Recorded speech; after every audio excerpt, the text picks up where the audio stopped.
We're okay. All right. Okay. Yeah, and if you need to cough, it's okay. Thank you. It's just like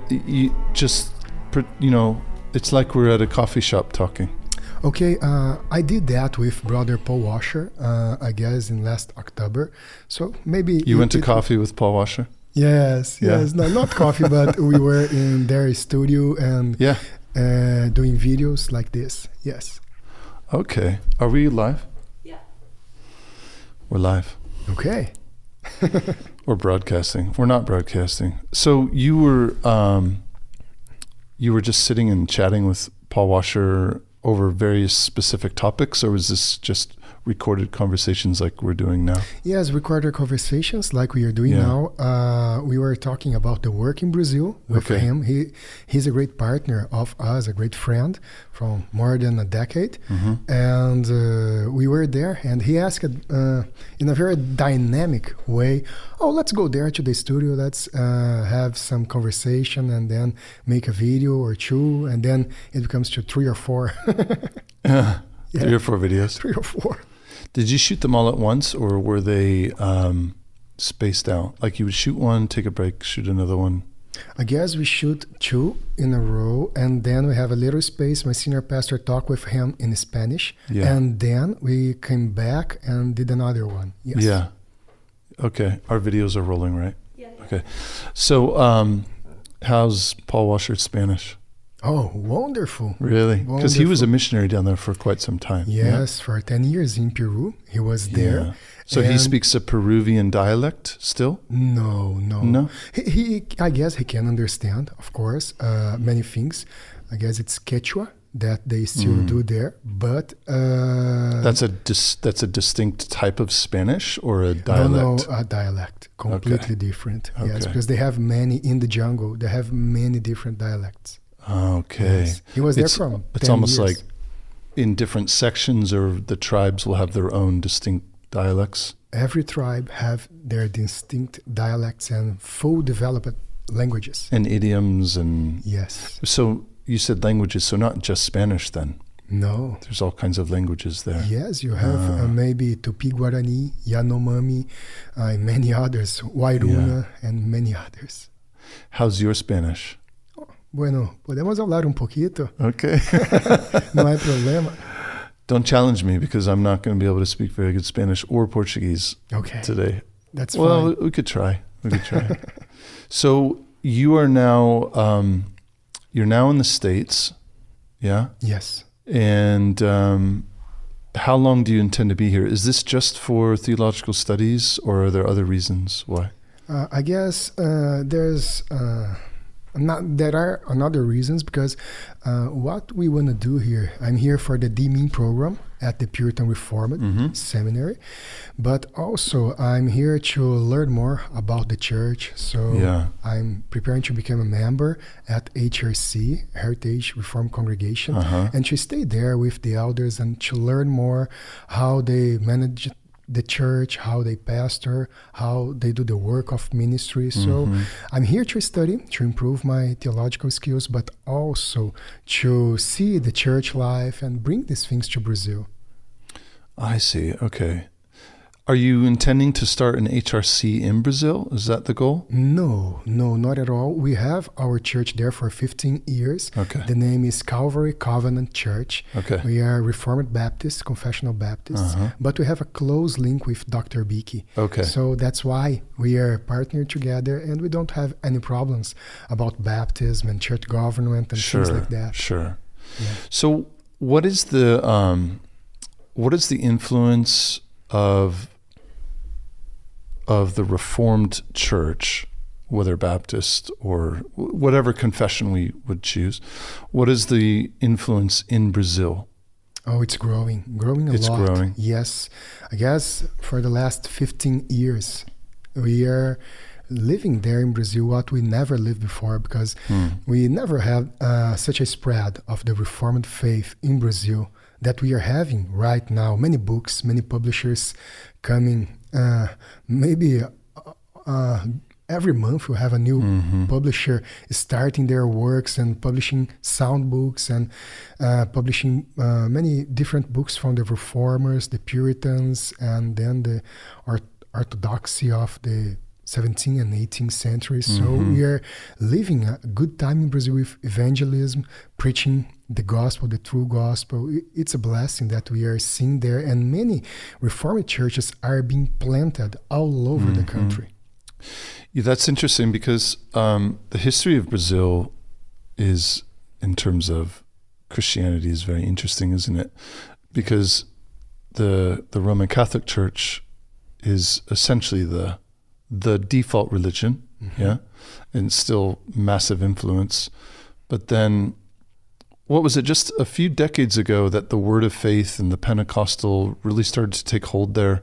I think the last time that I was in Brazil, because my wife, as we were talking about, is from Brazil, and the last time I was there, probably in 2008 or 10. Anyway, I remember going through the mall. We were doing some shopping, and in a bookstore there was a Joel Osteen book in Portuguese, and in the religion section there were other of those types of materials. But on the other hand, I remember that there was also a strong, not quite as strong as the Pentecostal movement was then, or probably is now, but seeing books by John MacArthur, I think Piper was there by then. But it's been interesting, that dynamic, right? Because in a way, well, you tell me, would you say that the Reformed movement in Brazil is sort of following on the heels or nipping at the heels of the Pentecostal movement that has been so strong? And maybe what you all are doing with the Reformed confessional Christianity is in a way sort of a corrective to that? Yes, absolutely, Tavis, because what we see in Brazil is a large spread of Christianity. Of course, as you said, the Roman Catholics, they are the default religion of the country, but the people are more interested in understanding the Word of God. And because of that, they go to many Pentecostal churches, charismatic churches, and they feel that a little shallow. And then within time, maybe 2 years, 3 years, they start to want more. We want to understand more the books of the Bible. We want to understand more theology. And then with the advent of YouTube, internet, and social media, they could receive much more instruction, not in their own church, but through the internet. And they start to read John MacArthur, R.C. Sproul, Dr. Joel Beeke, John Piper, and of course, Paul Washer. I guess he was the great sponsor of the Reformed faith in Brazil because of his preachings. His preachings, they talk a lot with Brazilians' heart because he's passionate. Yes. He's strong in his way of presenting the gospel. So that emotional, kind of passionate, very heartfelt. I mean, it's Heart Cry Missions is his organization. So that is more Brazilian, isn't it? Yes. Well, I'm married to one, so I know this. yes, we are more emotive people. Yeah, absolutely. So you see people responding more readily to someone like Paul Washer than more of a, I guess, a typical stoic kind of American posture that we have. Yes. They do respond better to preachings that have the heart and also the mind. Yeah. Like Martin Lloyd Jones used to say, the logic on fire. So Brazilians, they like that. And then they start to understand better theology and go to good confessions of faith, old confessions of faith, and then start to read theology, systematics, and church history. And that is making a new movement all over the country that people are living those shallow churches and charismatic churches, and they are seeking for reformed churches. But it's interesting to see because they are going there to these churches, but they keep the heart for missions. They keep the heart for evangelism. They keep the heart to be passionate Christians. It's beautiful to see that. Yeah. They are getting knowledge. They are getting sound doctrine, sound theology, but they are striving to keep the movement. So we have in Brazil many different conferences evangelizing people and groups of evangelism going to the streets, preaching in the streets, preaching house to house, and helping a lot to spread the gospel in the country. Okay, well, that's really good to hear. I wonder, though, what are some of the greatest obstacles to Reformed Christianity in Brazil that you're encountering? What both from the secular side and also from the religious side? Okay.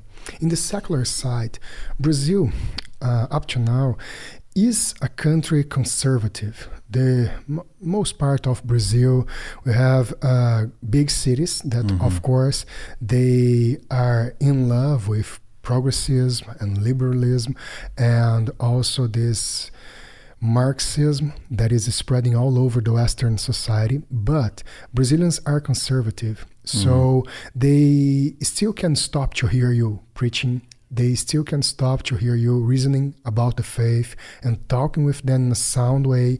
We now, in the secular area of Brazil, our universities have passed through a process of more and more secularization. So they don't allow any more Bibles in the colleges and in the universities and things like that.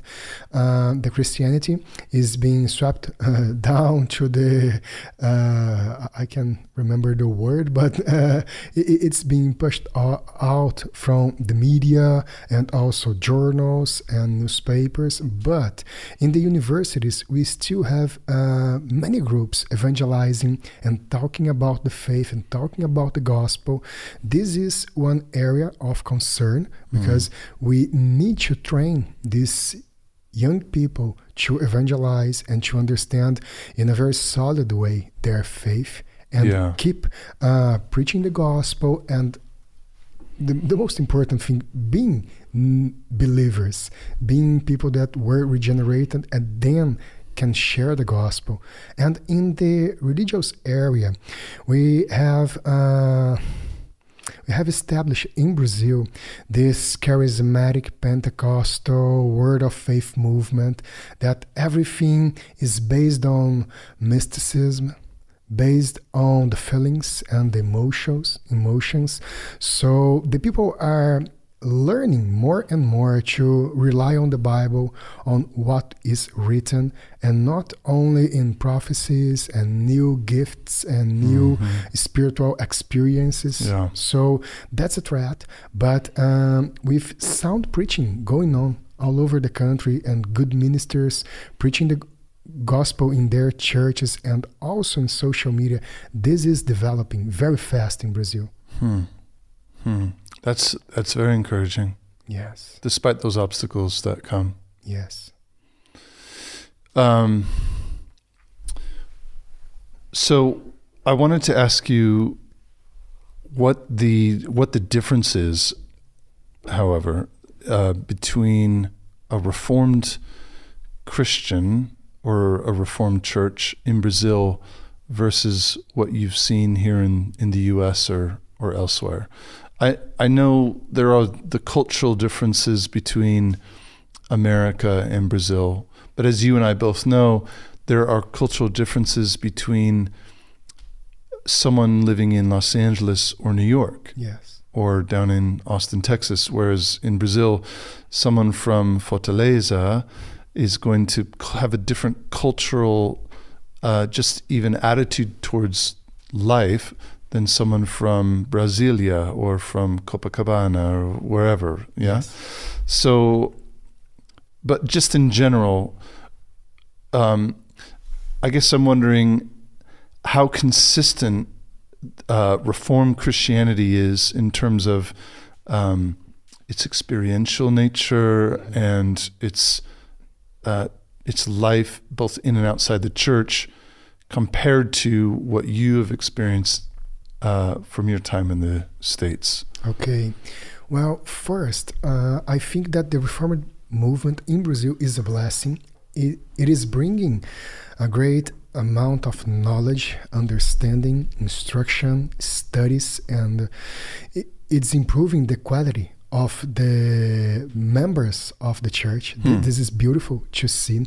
They are learning to ground their faith in the Bible and to understand the scriptures in a more precise way. This is a beautiful thing, but something that we cannot misunderstand is that we need a religion that change our life. So what we are seeing now in Brazil is that many people, they were like goats in the charismatic movement and then in the Pentecostal movement, and they go to Reformed church and they are still goats. They are not sheep, because now they understand the 5 points of Calvinism. Now they understand some things about liturgy, some things about church membership and things like that, but their hearts were not changed.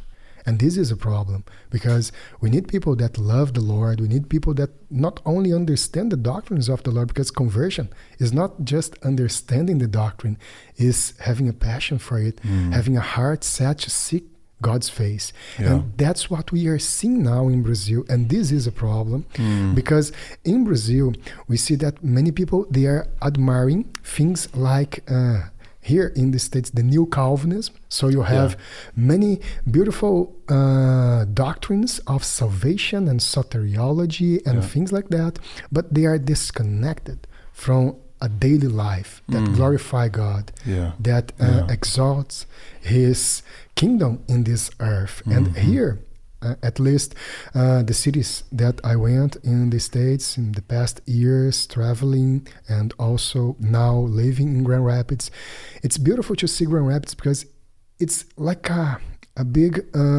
bubble, a big Bible belt here in this area that we feel a lot of comfort. We feel protected in this area and in this city because we have so many churches and so many sound churches, and you can see Christianity in the mall, Christianity in the market, Christianity in the parks that you visit. It's beautiful to see that. This is something that we don't have in Brazil, like in this city. And also the church here in Grand Rapids, you can see a lot of reverence. They are very reverent. They take care of the people. They are good in counseling, good in working about the hearts of the people. They are very Christ-focused, godly-centered in their sermons, in the liturgy of the services, and also in the worship. This is beautiful to see, because in Brazil, we have a mix maybe of many kinds of worship that they are not as the Bible prescribes it to be. So it's beautiful to see the worship here and the way that the churches and the pastors and elders, they instruct the church to adore the Lord with the heart and with the mind. So, but going back to what you said earlier about passionate preaching,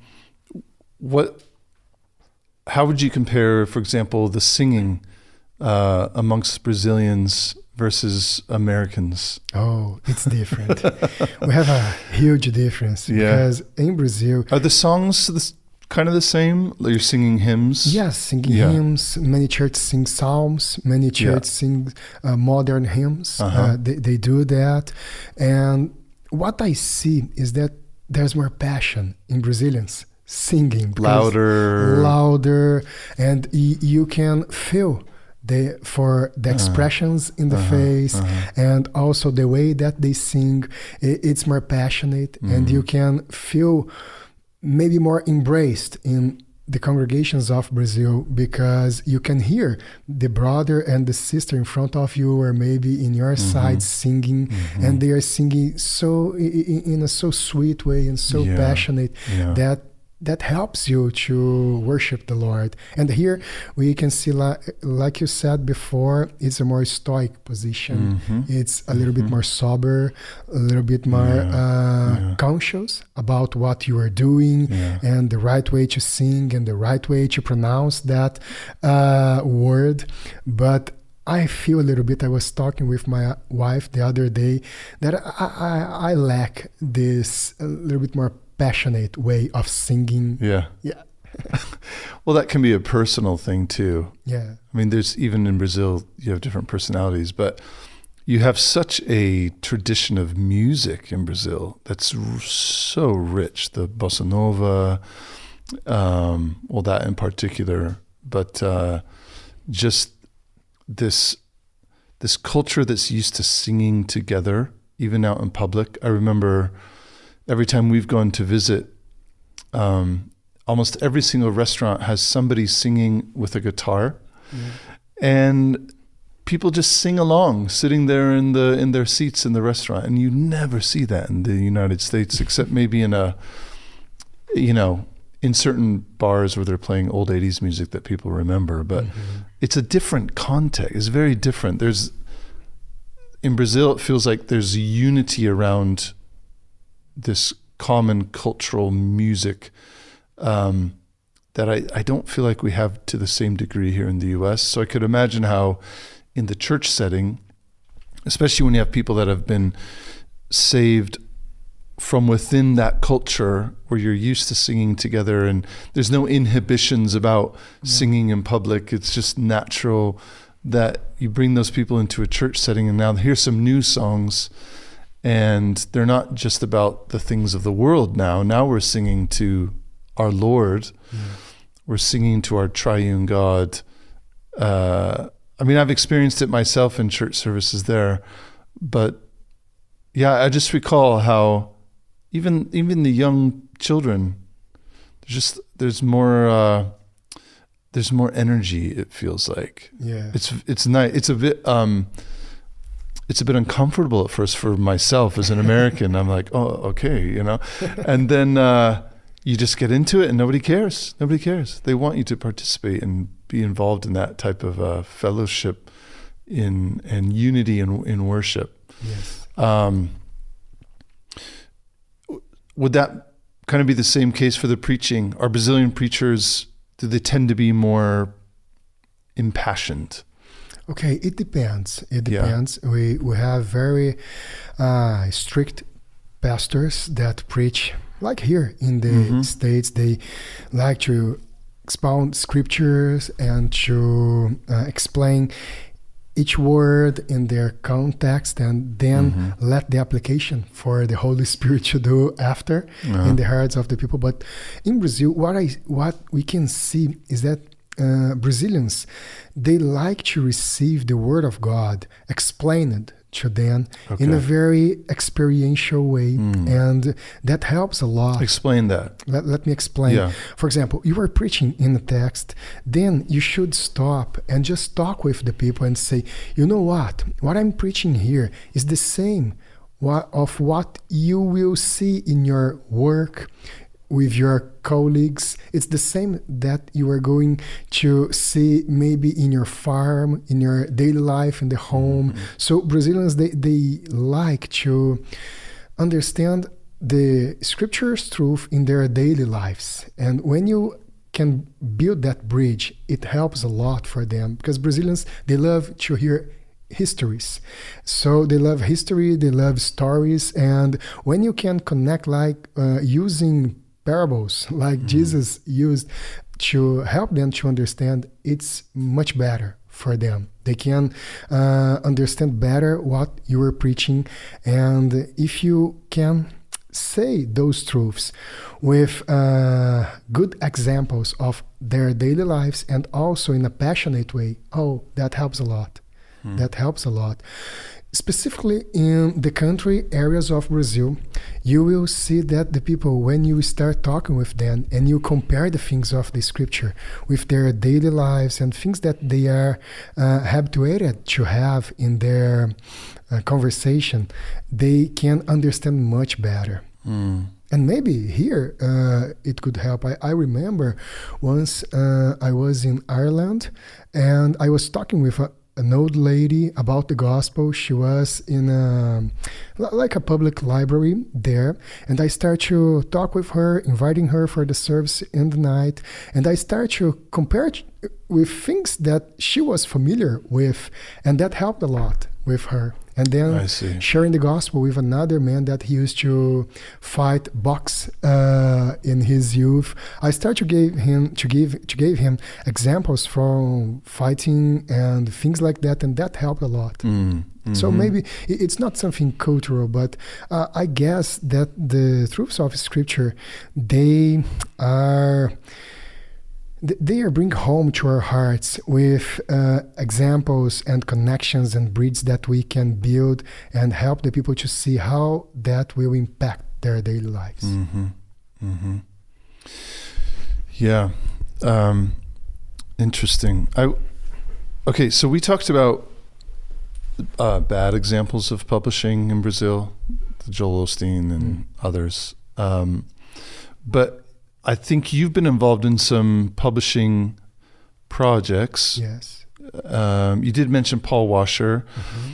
And can you tell me a bit about that? Because I think, wasn't there some very, very large distribution project that was underway with the Paul Washer gospel tracts? Yes. Or booklets, I guess we would call them. Mm-hmm.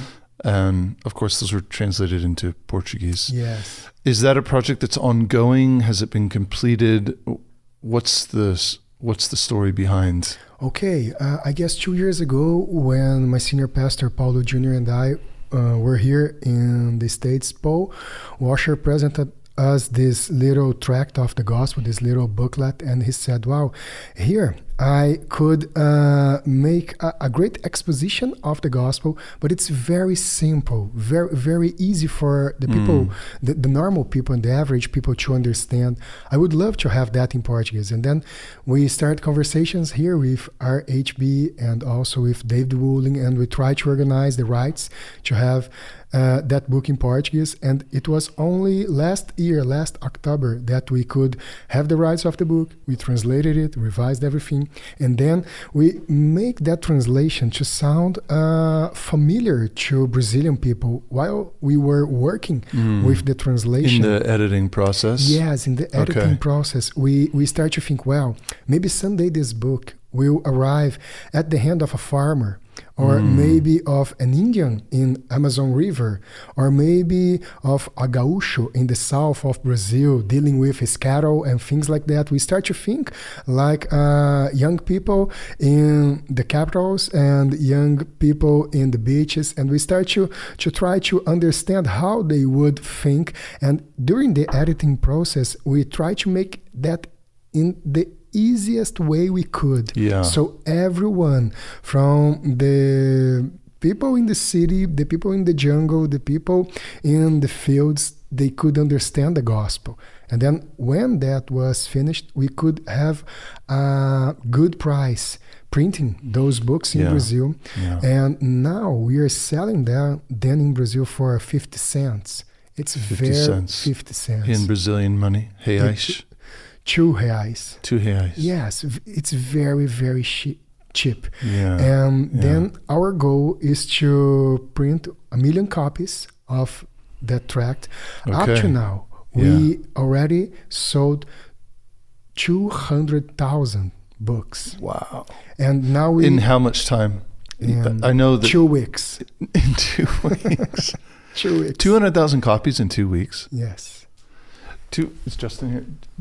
Do we have any Portuguese copies? No. We don't. I guess I have here. Can you grab an English one? Yeah, for sure. Okay. Or any language that we have, because I'd love to show it to people. For sure. Oh yes, you can see here. This is our bookstore website. And then you can see it's a project of 1 million souls. My senior pastor, Paulo Jr. That's how it's being cast. Yeah. Yes. Yeah. He has this heart for missions and for evangelism, and he is steering the people and the pastors that he knows in Brazil to have this little booklet and to evangelize. Right now, we are using this booklet in our city. Our city is a medium city in Brazil, 350,000 people. So we are evangelizing with this booklet, door to door, home to home, in the streets. You've almost got one for everyone in the whole city. Yes. Wow. And it's beautiful to see. I'm sorry to interrupt you. Is there a digital version that you can also email to people? No, we don't have right now a digital version to do that, but only the physical copies. Yeah. But in Brazil, that works a lot because people love to have things in their hands. So it helps, because in Brazil, the traditional way to evangelize is to have a little pamphlet or a little sheet of paper with some notes and things like that. And what my senior pastor thought is to have this little booklet with a complete explanation of the gospel, and you can use that instead of a little pamphlet.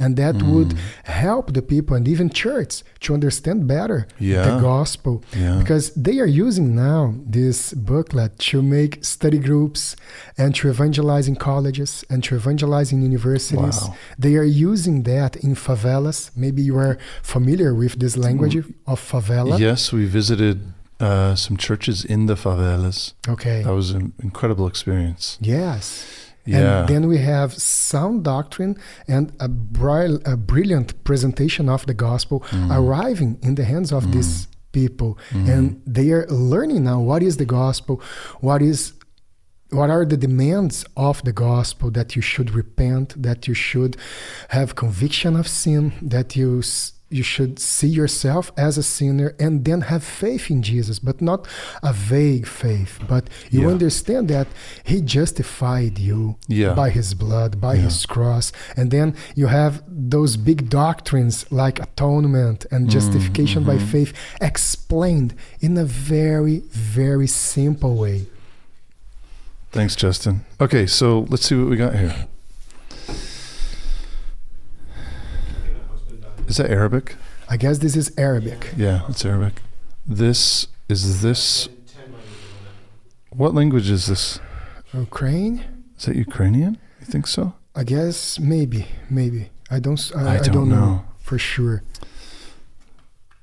Oh. No, it's not Ukrainian. No, this is Spanish. Oh yes, El Evangelio de Jesus Cristo. Yeah. Yes. Very close to Portuguese, though. Yeah. Oh, here we go. French. Yeah. And, someone has notes. And this is in English. This is exactly... Is this the size that you're doing as well? So not this smaller size like these ones? No, we did this size with 32 pages and with large letters because the people can read even if they wear glasses. And it's easy for them to use in this large size. So that's precisely what we did. And what we are doing in Brazil is that we are selling these books in bundles. So you can... so not just one at a time. No, you can have 50 copies and then 100 copies and 1,000 copies. There are churches that they bought 10,000 copies at once. Amazing. Right? That is amazing to me because there aren't, correct me if I'm wrong, but from what I recall, at least when I was there 10 years ago, there aren't that many large churches, right? There are a few. Yes. Probably in the cities. Yes. But would you say that the majority of churches in Brazil are quite small? Yes, the majority of churches in Brazil, they will range maybe from 150 to 200 members. Yeah. This is the normal size. Yeah. And I remember driving around Brazil and you see these churches that literally are just tucked in amongst other shops. Yeah. And then there's just these white plastic chairs and a little elevated platform and somebody preaching away with a loudspeaker that's turned on too loud. Yeah. Right? Yeah.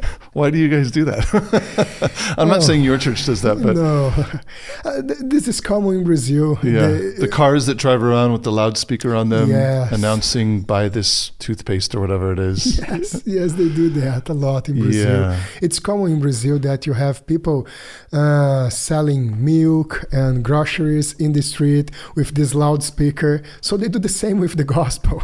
They just change the good. So they're used to it. Wow. Okay, so 200,000 copies. So you're very quickly going to be on track to do 1 million. Have you already thought beyond 1 million? Yes, because right now we order another 250,000 copies. It will arrive maybe in 1 month. Mm-hmm. And then the new goal, it will be 2 million. Oh my Because goodness. what's going on now is that it is spreading a lot. And Yeah. one pastor is studying another pastor. And then maybe in the future, who knows, they can join efforts to evangelize together. Mm-hmm. And then maybe we can have unity in the church in Brazil, Yeah. evangelizing and going forward with the gospel Yeah. and understanding the gospel as it really is presented to us in the scriptures. So it's a unity over the core message of the gospel. Yes. So, which then means churches can differ in certain issues of ecclesiology or even eschatology or whatever. Yeah. But the center becomes like the gospel, Yes. even though it was written by a Baptist. Yes. Yes. That's fascinating. Yes. And so what's your role in that project? Okay. How are you involved? Right now in the publisher, I am the editor, working with all the books that we are translating. And I also manage the translators and the revisers and the order that the things should go to the print and the distribution and the amount of copies to be printed and things like that, precification.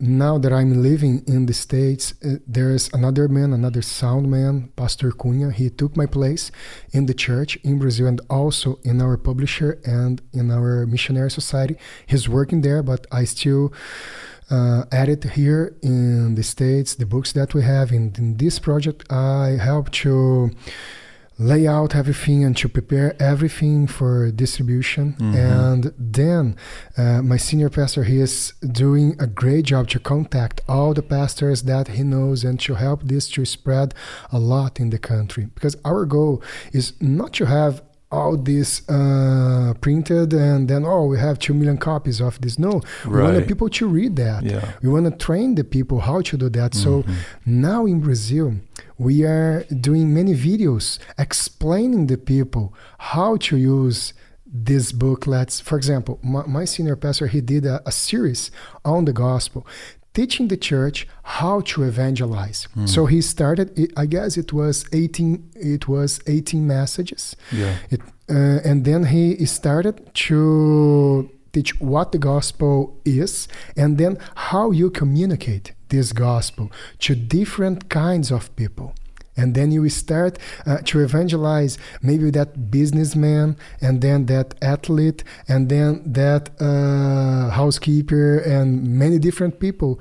He helped the people to understand how to connect with these people and how to share the gospel in their language so they can understand. And we have this series recorded in the YouTube channel of our missionary society, and the people are learning how to do that. And now they have the tool to present the gospel to the people and say, okay, this is the proclamation of the gospel. I talked to you, I made this proclamation to you, but now you have a little booklet that you can use to further develop your understanding of the gospel, and now you can search for a sound biblical church and become a member there. So the work is spreading a lot with these videos and things that we are doing to help the people on how to evangelize. Yeah. And what is the gospel, of course. Yeah. So speaking of that, of the next steps. Okay. So this is the beginning, let's say. Yes. Right? Right it's like now. Start here. Yes. Learn the foundation of the faith. And then the next step, obviously, is find a good Bible teaching church. Yes. But in terms of people's reading, I know that you're involved in some other publishing or editing projects, right? Yes. And that is some books that RHB is publishing and probably others. But where are you sending people after Washer? Where do you send them? Okay, we send them to Dr. Lawson for expository preaching. Yeah. We send them to John MacArthur and scripture ground understanding of the faith.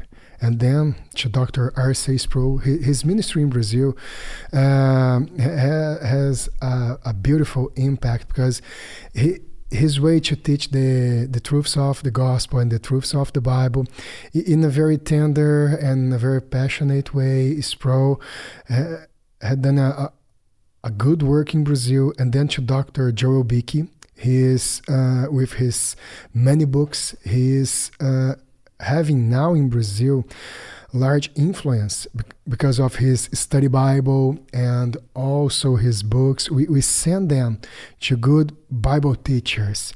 And then we have seminaries developing in Brazil, Puritan Reform. They have a branch in Brazil together with another college that they are training ministries. We also have many other people in Brazil helping right now to develop other sound seminaries. We have a good Presbyterian seminaries there. We are having now good Baptist Reformed confessional seminaries developing in the country with people like Samuel Waldron, Jeff Johnson, Josh Bice from the G3 Ministries. We were working together with all these guys to foster this learning of the Bible in Brazil and also training pastors there. Our goal with this booklet is to spread the gospel. This is the most important message of the word, and we want all people to know that. But then we want to have all these booklets into Portugal and into Portuguese-speaking Africa, because we have missions there. So our goal is to print these booklets in Portugal and then have them shipped to Africa, because in Africa, the Portuguese that they speak is very much like the Portuguese of Portugal and not of Brazil. So it's better for them to have a new edition of this booklet and then have that in their familiar way of speaking. And we are planning conferences in Africa, for example, in Angola and Mozambique, and also in Portugal, in the south of Portugal, Lisbon, and then in Porto, to spread the gospel and to evangelize. That's the goal of our missionary society there with the Portuguese-speaking world, because we have 400 million people in the world speaking Portuguese. Wow. Yes. Yeah, I was just going to say, I think that most people don't actually realize the extent of the Portuguese language in the world today, especially in Africa. But I didn't realize it was 400 million. Yes. So this is the 400 million project. Yes, we want to reach. Wow. And your job as an editor, I think you touched on this a bit before, but is really to take Paul Washer's or Joel Beeke's, you're doing some of his books too? Yes, many of them. And other authors, and it's not a word-for-word translation.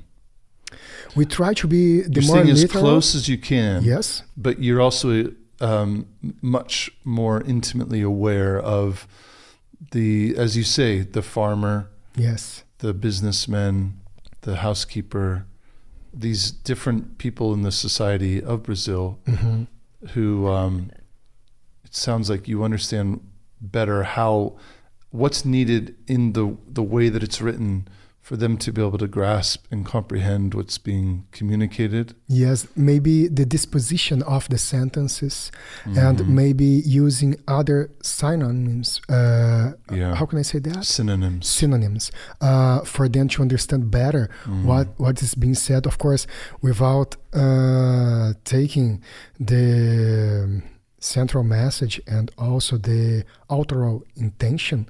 We are not doing that, but in a more dynamic translation. So you can help the people to understand better what the author is telling them. Yeah. So on a personal level, what has been the benefit to you, Danilo, of spending so much time in these books? Wow. It's a Of degree. course it's yeah. It's a whole Why are you degree. doing your DMin? I mean, you're good. You're good. You don't need to do that. But you've spent so many hours upon hours editing these works. Yeah. And like, give me something tangible. Like, how has this really? Tell me a moment, perhaps, that something really clicked for you. Okay. I guess there were two moments, very specific, that helped me a lot to understand this job. The first one was when I was editing and also revising from the English to Portuguese Paul Washer's workbooks. He has a large series of workbooks. They are big workbooks that you need to read the Bible and then answer questions. It's like a catechism. And he has that on the attributes of God, on the gospel, on the plight of man, fall and sin. And he has that on fasting, a very needy subject in our days, because many people think that fasting is legalist, or maybe something that it's not anymore required or advisable in the new covenant. Well, it's just hard. Yes. And it's I don't hard. like fasting. No one. And like you have fast. churrasco in Brazil. Yes, it's impossible to fast with churrasco, barbecue. Yes, it's impossible, but it's nice because when you fast, you understand better and you are more able to restrict your flesh. And this is a blessing because we are not doing that so God can answer me in that area. It's not a bargain with God. No, you are fasting to control yourself for mortification of sin. And the Puritans did that a lot. Calvin, when he was writing his presentation letter for King Francis I of France, he said, I wrote these institutes of Christian religion in many vigil watches and in many fasting.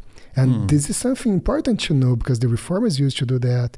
Many Puritans used to talk large about that. Thomas Boston, he has a whole tract about that.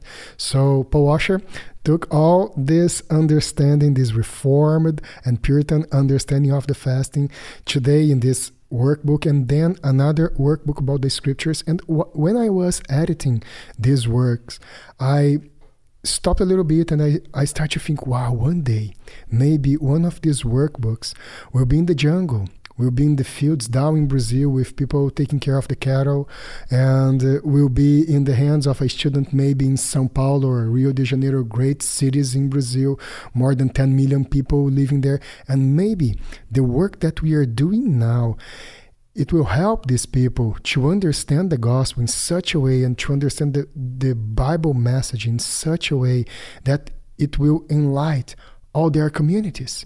It will enlighten all their families. And maybe a little work like this will help people to understand better the Bible doctrines.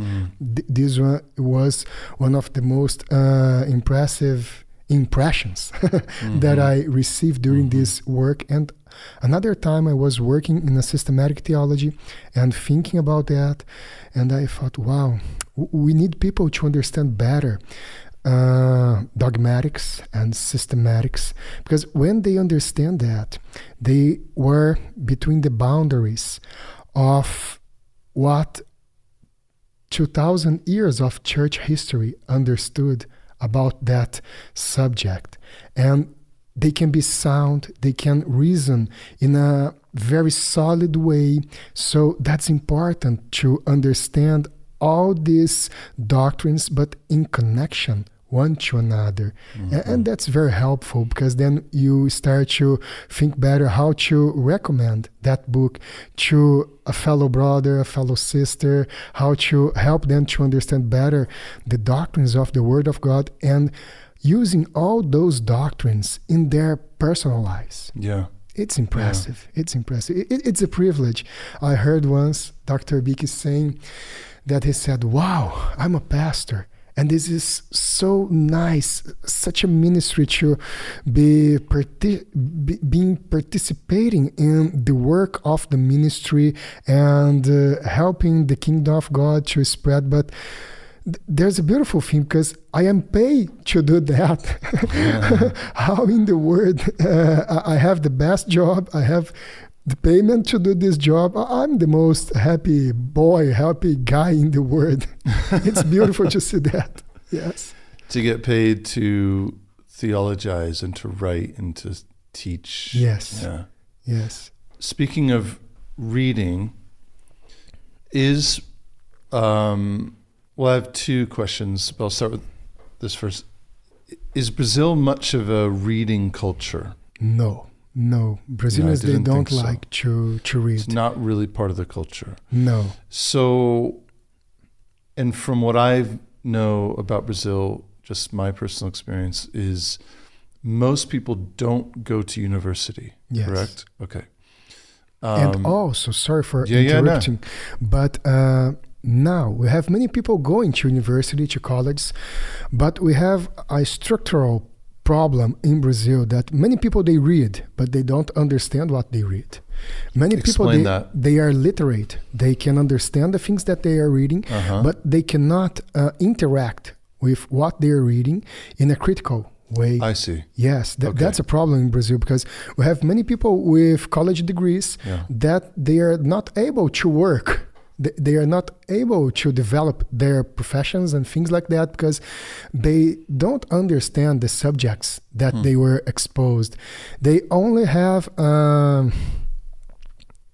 maybe a shallow understand of the things, but they are not being trained to reason about the things. That's a problem. So it's more learning of information than learning to think? Yes, okay. That's a big problem. I should say, think for yourself, to employ logic. To employ logic and to compare one thing with another thing in a way that you don't contradict yourself. In Brazil, in the last 60 years, we have a big problem, because in the schools, in the base level of the schools, they were not teaching anymore grammar. They were not teaching anymore the rules of speech, the rules of thinking and logic and things like that. And then we have a whole generation that cannot evaluate the things. That was something interesting, because we realized that maybe 10 years ago, and then we started to study, and we started a Christian classical school from our church. Okay. It was the first Christian classical school in our state, in São Paulo, the second Christian classical school in the country, and then we start to train the teachers in our school. The name is William Carey School. We named it after that famous missionary in India that did such a job for India, promoting the gospel, but also promoting schools so that people could understand the gospel being taught in the schools. So we started this project 7 years ago, and now we have a completely established school in Franca, our city in Brazil. Okay. But that doesn't really even touch the larger societal issue about literacy and critical thinking. I know that there's such a how would you call it, a cultural a fixation on like the novelas. Oh yes, the soap operas. Yes, Brazilian soap operas. And my wife was telling me how those started to really emerge during her childhood, or maybe a bit before, but as they started kind of within the cities, and then as more people out even in the countryside began to have televisions and be exposed to this quite terrible material, yes, that society started to change there was more infidelity, there was more divorce, there was more just the promulgation of really evil, Yes. and the breakdown of families and society as a whole. So how do you turn that around? How do you get people to turn off the novelas and pick up a Paul Washer or even something as big as like a Joel Beakey book on Puritan theology, for example? What do you do? Well, we start to teach the people that we learn from reading. We learn, that's what Paul says, that the faith comes by the word. So we start to tell the people that we need to read more than see, because there's a brain thing in our constitution as human beings that we are much more teased by things that we see. But when you read, that internalize much more in you. So we start to teach in the church and also in our social media and videos that we can promote in Brazil the importance of reading, because you can travel by reading. You can imagine things that never went before in your mind by reading. You can understand better many things reading, because you start to read, you start to interact with the author of that book. And then you start to think, oh, he's not writing this thing, but maybe 1 page or 2 pages after you see, oh no, I was not right on that thing. He was right, because now he explaining better that statement that he did before. So it's interesting to see that the people, when they understand how to read, they get more and more excited about that. And they say, wow, I can do that. It's not too hard, because in Brazil, because of the Roman Catholic Church, they say that if you read all the Bible, you will get crazy. They say, yes, they say that. The priests, they say that, oh, don't read the Bible. This is a problem. If you do that, you will get crazy. Wow. But then the people start to read. I have a beautiful story to share with you, with a lady in our church. She was 65 years old.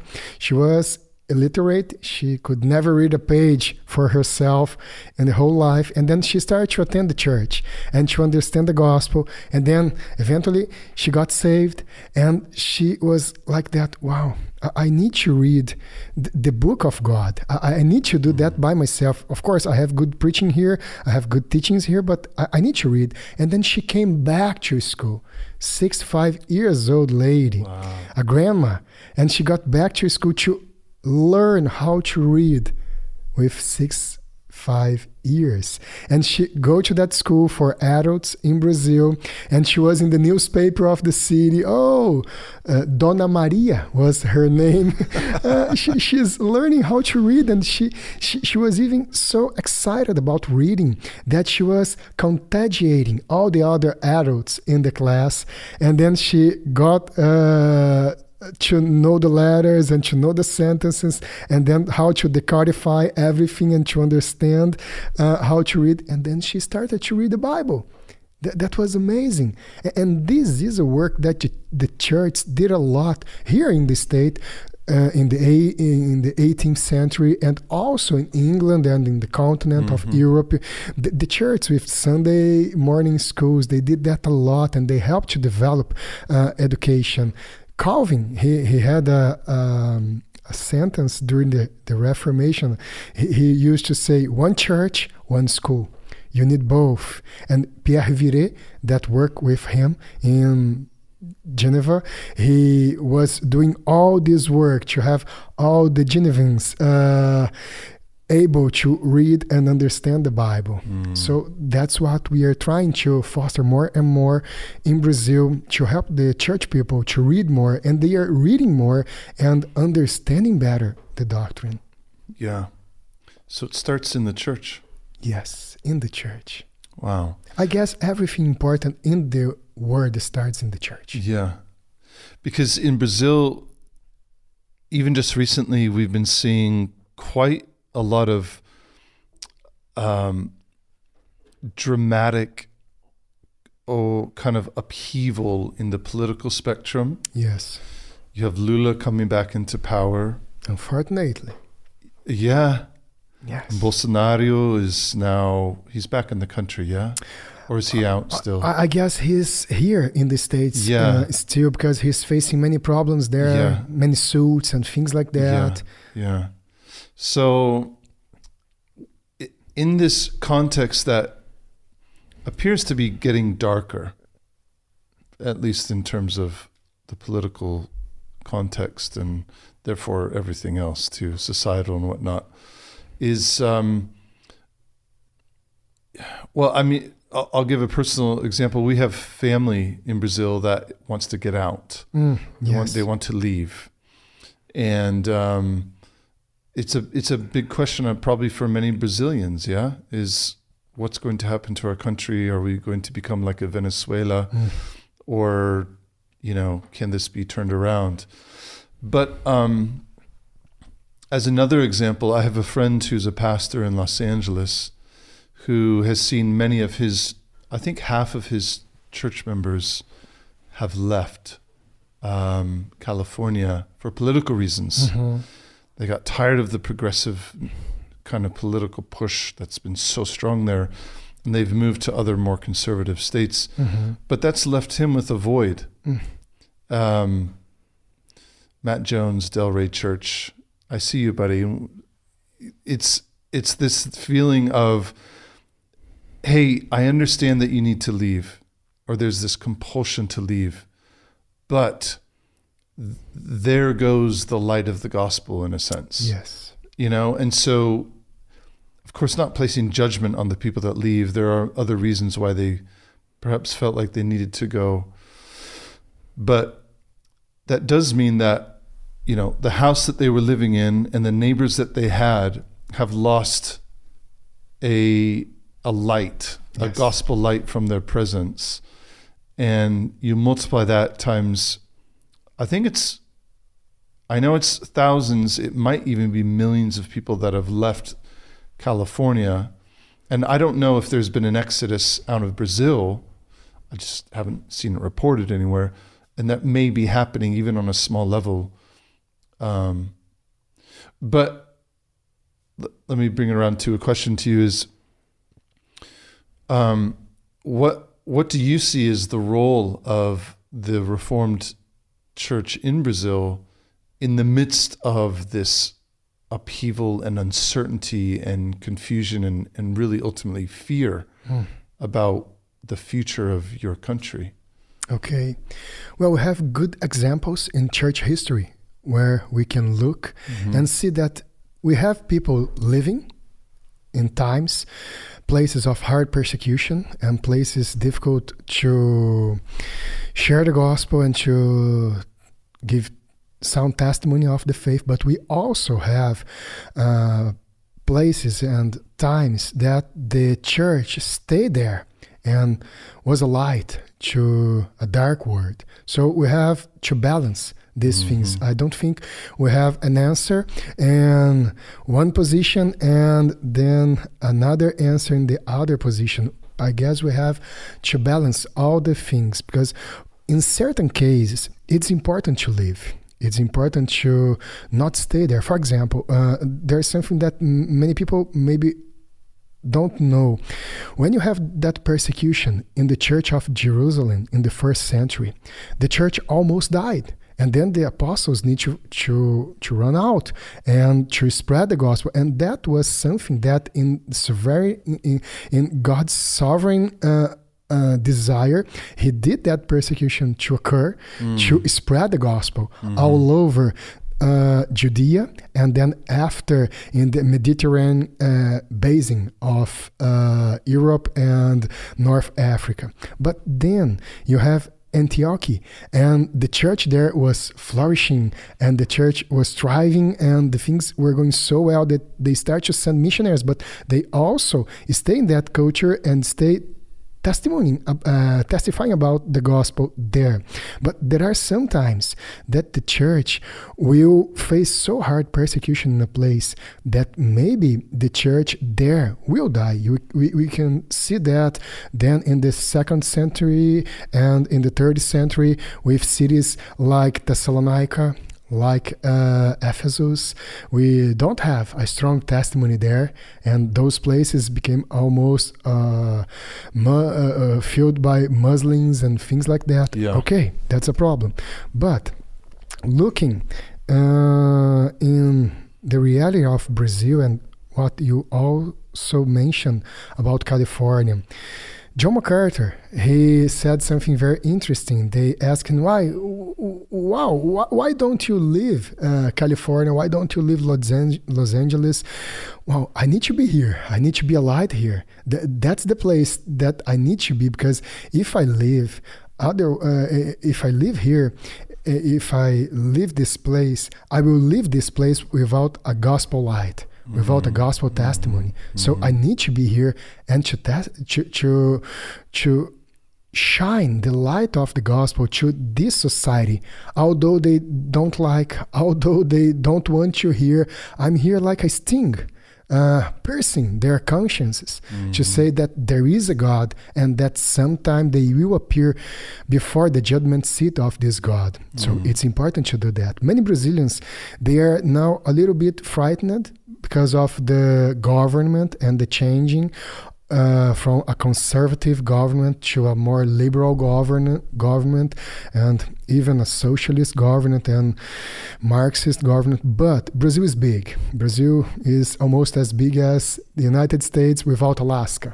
So we have a big country. It's not similar to Venezuela. The things that are going right now in Brazil, we have strongholds of very, very conservative people in Brazil, that they will not allow the things to go that far. And we also have the testimony of 50 million evangelicals in Brazil. And in most of the areas and in most of contexts, they are conservative people. They are not liberals. They are, as I said before, Brazilians are not liberals. So they are conservative. They stand for the family. They stand for private property and things like that. So we have a resurgence in Brazil of the conservative movement. It is growing, maybe since 2015, 2016. There are many that want to leave and to go to another countries that they think they can live better than there. But in Brazil, I guess we have a window of opportunity to be a light in that land and a light of the gospel, because we cannot be confused about that. As church, we are there to preach the gospel. We are not there to do politics. We are not there to deal with Caesar's things. We are there to share the gospel, to share the message, to love, and to hold fast to the truths of the Bible. But doing that, we can also make a great difference for the country and help the country to understand better the family values and the values that organize our society. So I guess it's time to stay there and to be bold, to be courageous, and to teach the gospel in a community level, in the college, in the university, in the schools, in the workplace, in whatever we go. We don't need to think only with big crusades and big events. No, in the gospel, living holy lives, that will be so strong in the society. I was remembering, I read a book from Carl Truman, The Rise and Triumph of Modern Self. Yes. And that's a big problem. Book. Yeah. That's a good book, a good analytical book of the situation. But in a little bit, in a sense, it is a book that makes you look and feel, wow, how can we overcome all this? Where all this is going to end? And this is a problem. And in the last chapter, Carl Truman, he says, I think that what we are going to face in the Western world is to see a kind of Christianity as the second century Christianity. We will be in the margin of society. We will not be listen anymore, but we will be like a sting in the Roman Empire. We will be like a sting in the conscience of the pagans, of the heathens, and we will be there. And the Lord will use that to share His gospel, to share His light, and maybe with martyrdom, maybe with persecution, maybe with imprisonment, maybe with that. But wow, we are here to follow Jesus, and we are here to follow Jesus even to the cross, if necessary. So we need to stand for the truth. I guess that's the right position. Of course, balancing with times and with situations that it will be better to flee, it will be better to move, but always balancing that with the inner direction of the Holy Spirit. Well, it's interesting because you're here in the U.S. right now. And your family's with you? Yeah. Yes, my wife and kids, they are here. Yeah. So are you eager to get back to Brazil? Yes. Yeah. I need to work. Yeah. I need to work. When you say you need to work, you mean there's a lot of work waiting for you. There's a lot of things to be translated and edited. Yes, we are just now starting the building of the new church, a building of a seminary.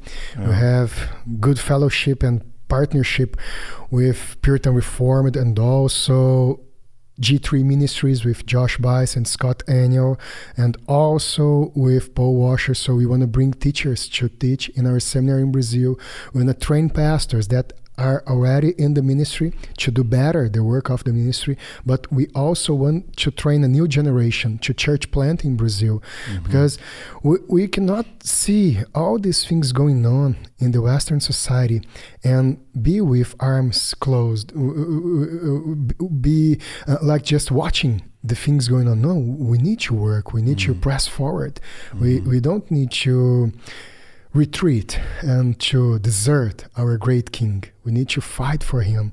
So when I say that I need to go back to Brazil and to work is to translate, is to foster more Christian classical schools in the country, more biblical and confessional reformed churches in the country, train men to do the work of the ministry, and also to promote sound literature in Brazil. Yeah. Yes. You've talked about these things that are impacting Brazil from the outside. So that would include some of the great preachers that we've mentioned. Well, there's Washer and Beakey and Sproul and MacArthur, and the list goes on. And we've talked about what's being exported, as it were, from Brazil, which would be your influence as a country on Portugal and certain areas of Africa that are Portuguese speaking. What other areas of influence and impact does Brazil have looking out from the country? And I would include your neighbors there in South America, but elsewhere. So where is Brazil having kind of the overflow? So you're bringing in, like you're helping to bring in these materials. Yes. Through translation. Is Brazil sending out missionaries? Is Brazil sending out publications, videos, films? How is that? I mean, besides you, of course, coming to our country and being here for a time, you're obviously going to have an individual influence, but what other things are happening that you can tell me about? Well, Brazilians, they like internet and they like social media a lot. I guess they are the second group of people that most use internet in the world. I guess the average hours that Brazilians stay connected is 8 hours per day. I guess it's only a little bit lower than a country in Asia. I can't remember if it's Indonesia, if it's Malaysia. I can't remember precisely now. But Brazilians, they love internet. And we can use that for good, because we are using YouTube, Instagram, we are using Facebook to promote sound, biblical, reformed, confessional, experiential material. And there are many preachers in Brazil that they are very well known throughout the world in Brazilian speaking community, in Portuguese speaking community, but we also have many Brazilians living in Europe, many Brazilians living in Africa, living in Japan, living in South Korea, living in Asia, living in Australia. So these Brazilian communities, they are large communities in these countries. And when they receive this kind of materials, they are being trained in other nations, and then with the language of those nations, they are receiving Portuguese and they are preaching in other languages where they are settled. So we are seeing this movement going out through the social medias and also internet. They are receiving good training in Portuguese, and they are sharing the things that they are learning in their countries. But also, I see that we are facing a good time now in Brazil to prepare, to mature the churches, and also to prepare ministers to church plant in Brazil, but also in an outreach, international outreach, and we are sending more and more missionaries. Right now, our missionary society is supporting a missionary in Paris, and he has been there for 10 years, and his church is flourishing. His church is amazing because he is now with almost 80 people in his church in Paris, a completely hostile context for the gospel. These are Brazilians mostly? Yes. No. French people. Oh, really? Yes, they are. Wow. They are converting. So he's not just ministering to the Brazilian community. No, in what we are saying now is that many pastors in Brazil, they are being more and more eager to go outside to learn Italian, to learn French, to learn Spanish, to learn English, to learn Japanese, and whatever other languages. And they are going to these countries to evangelize and to church plant, because in Brazil there's a shift now. During many times we only thought about Africa and Asia to do missions. Oh, you need to go to Asia, you need to go to Africa, they need missionaries. Right. But now we are seeing that we need to send missionaries to Europe. We need to send missionaries to Germany. We need to send missionaries to Italy. We need to send missionaries to Spain. We need to send missionaries to Portugal. So the people in Brazil, they are being trained and being prepared to reason in a very solid and logic way with these societies and present the gospel in a level that they can understand, or at least be without excuses to not understand. So we are seeing this movement. Yeah. Well, that just makes me think, okay, so traditionally, the Brazilian exports, as it were, have been, Brazilian models, Giselle. It's been capoeira, which is now everywhere. It's jiu-jitsu?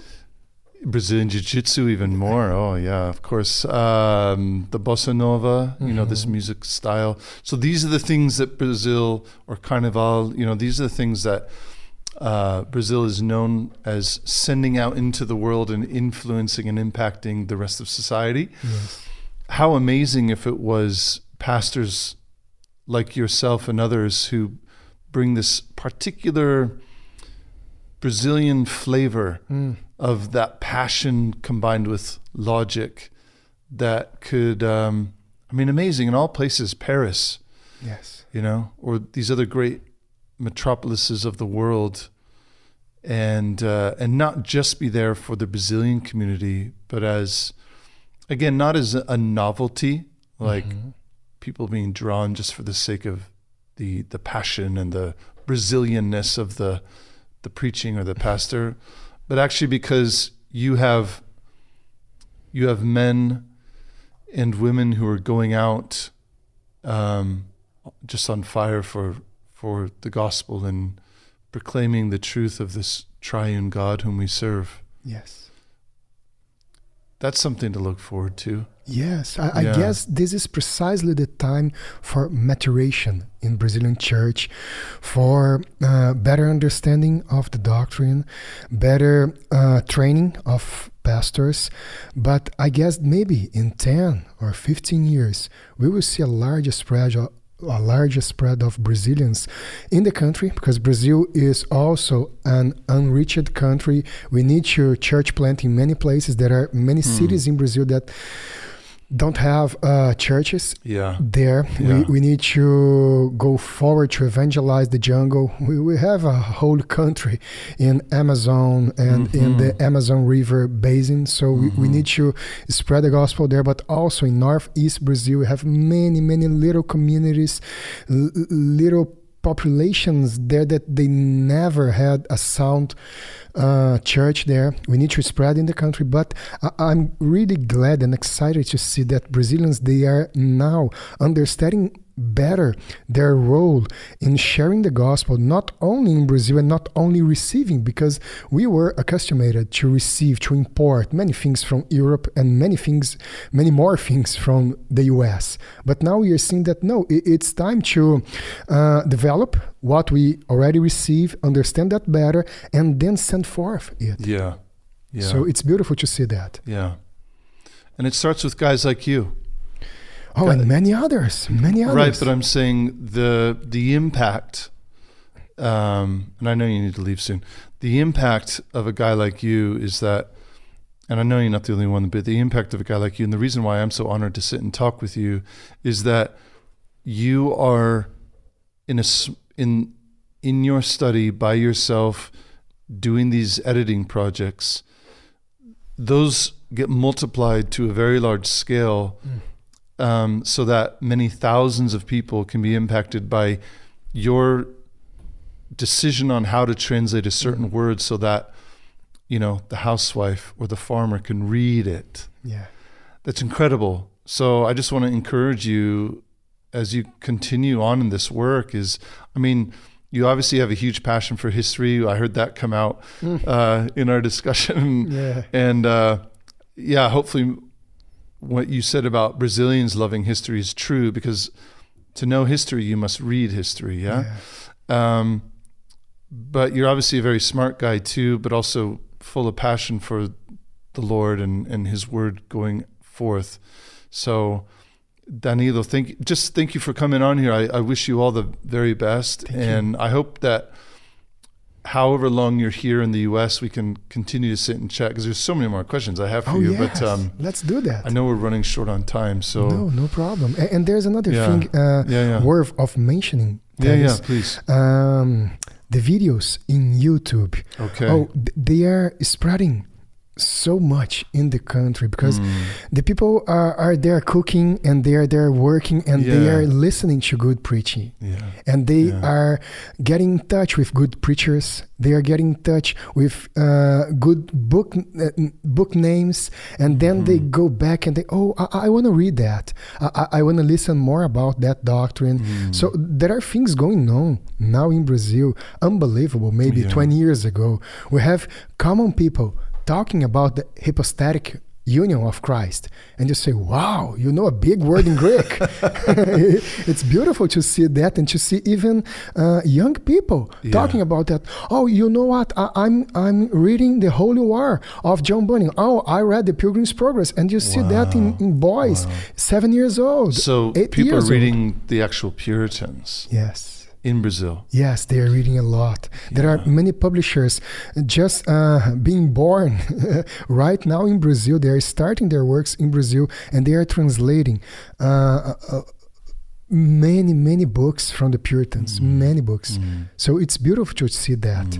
And this will help the gospel to spread large in Brazil. Yeah. My senior pastor, he has a large ministry in social media. For example, he has 2 million followers in YouTube. Are you serious? Yes, I can show you. That's incredible. He has 1 million followers in Facebook, more than 1 million in Instagram. Yeah. And for example, when you have our conference in our city, the name is Old School Conference. Okay. It's an old school Calvinism, it's an old school Reformed doctrine, old school passion for the gospel. So when we have that, we have 2,500 people present, but during the conference, we have this live stream, and the live stream reaches 15,000 people live.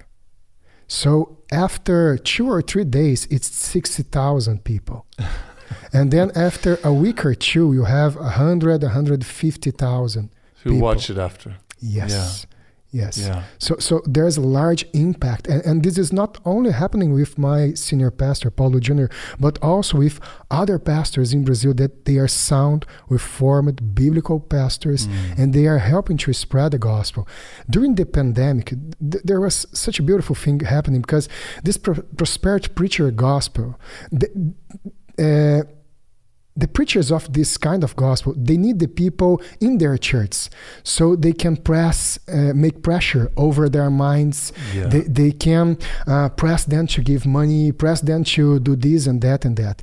When the pandemic came and we need to stay home and we need to watch services online, they don't have substance. They cannot do exegesis. They cannot do Bible explanation. And then they start to lose many, many members. And these people start to listen to Paulo Jr., Paul Washer, Augustus Nicodemus, another preacher in Brazil. They start to listen to these people and they start to leave the church after. And then what we saw after the pandemic was a great good for Brazil. Maybe the Lord used that in Brazil to take out many people from these false teachers and false churches, and they start to seek for Reformed Baptists, Presbyterian churches, Reformed churches, and that was amazing. Our church, we didn't have one member. We only grow during the pandemic. Yeah. So it was amazing. Incredible. Yeah. Well, let's do this again soon, brother.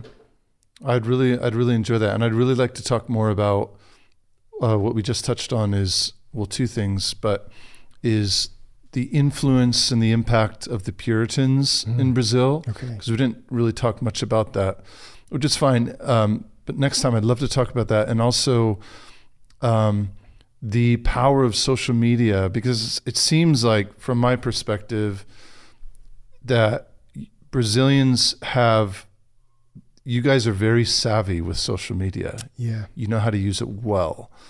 And maybe that's something that we Americans in the Reformed context can learn from you all, is how to have a positive impact for Christ and his gospel through that medium. Well, for example, when we had the Reformation in the 15th, 16th century, we have that press from Gutenberg. That's right. And that was a development of technology, because we have a great jump of technology in that area. Well, what we are seeing now is another jump of technology. We are seeing now another type and kind of technology that we can use that for good, because we had in the 16th century all those hymns from Martin Luther being published, being spread all over Germany, all over Switzerland, and all over the other countries, being translated very fast.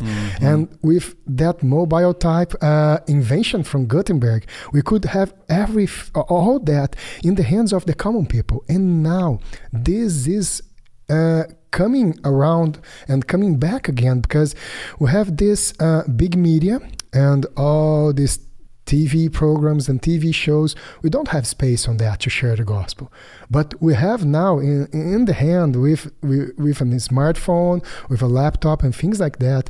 The common people are getting information again. So we are maybe in the top of a new technology revolution in our area. Yeah. In our era, that we are not able to balance and dimension how it will go in the future, but maybe from 100 years now or 200 years now, the people will look back and say, wow, we had another Reformation at that time, another revival at that time, because the people were seeing the potential of the social media and using that for good. We cannot let that on the devil's hand. We can take that back. We can use that a lot for spreading the gospel. Yeah, and according to some things that I've been reading, is we're now entering the age of AI. So whereas Gutenberg was the age of information, as it were, now we're in the age of AI. So it was printing press, publishing things at scale. Then we hit social media. There may have been something else in there, but this age of AI is this kind of new landscape. And it'll be interesting to see how the gospel will be, how we can utilize that new technology to further this message and this gospel and do it in a way that isn't corrupted. And I don't know, it's a whole new, it's like entering the jungle again. It's a brave new word. Well, let's end it on that, brother. It's good to see you. Good to meet you. And let's do it again soon. Okay. All right. Thanks, everybody.